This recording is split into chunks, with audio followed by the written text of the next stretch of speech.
Gusto mo bang hinding-hindi siya makakawala sa pagmamahal mo o hindi siya makakawala sa iyo? Hello mga guys, kumusta kayo? Panibagong araw, panibagong video na naman tayo. Sa araw na ito, ay isa na namang video ang aking tuturo sa inyo na simpleng gabay o simpleng pamamaraan na makakatulong sa atin. At bago ang lahat, gusto ko lang mag-disclaimer sa mga taong hindi naniniwala at hindi gusto ang mga kagaya nitong video. Please skip this video and maghanap kayo ng videos na gustong-gusto nyo dahil ang video na ito ay para lamang ito sa mga taong naniniwala and gusto mag-try.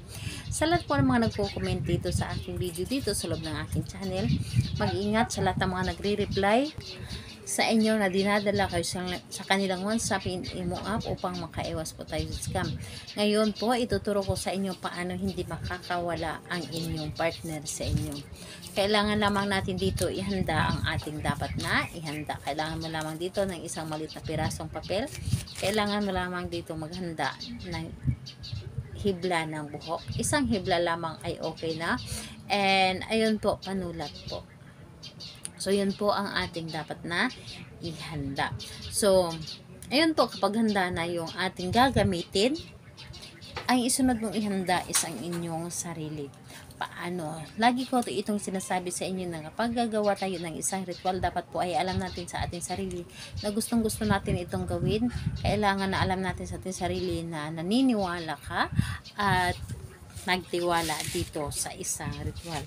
And ayun, kapag ready ka na, pwede mo na itong simulan. So, ang gagawin mo lamang dito, napakadali lamang.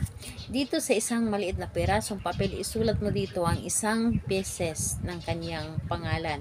So, pangalan niya, apelyido, isulat nyo po dito.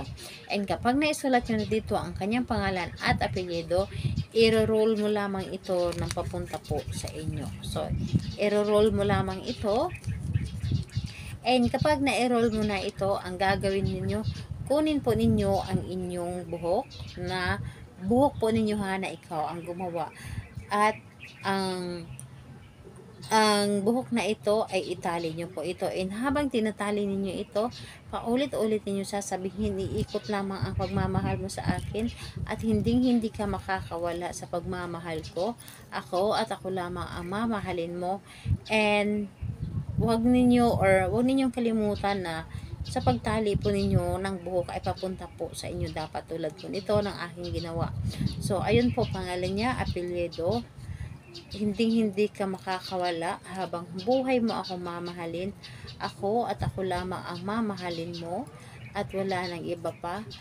Kahit anong pagsubok ang darating sa atin, ako lamang ang mamahalin mo at hindi mo ako papakawalan at hindi rin kita papakawalan. So, magmamahalan tayo habang buhay. So, sabihin mo lamang dito hanggang sa matapos mo ang pagtali dito sa papel na ito. So, itali nyo lamang hanggat sa maubos mo ang iyong buhok.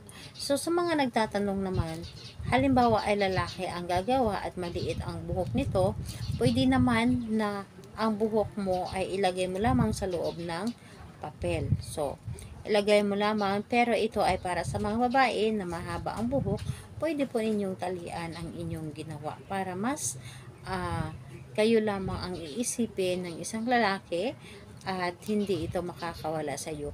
Huwag ninyo pakawalan ang inyong minamahal, lalo na kapag alam niyo na mahal niyo ito, at huwag ninyong hayaan na masira ang inyong relasyon. So, ayun po, ay natalian ko na. So, ang gagawin mo lamang dito ay ilagay mo ito doon sa ilalim ng inyong unan or di kaya sa loob ng punda ng inyong unan.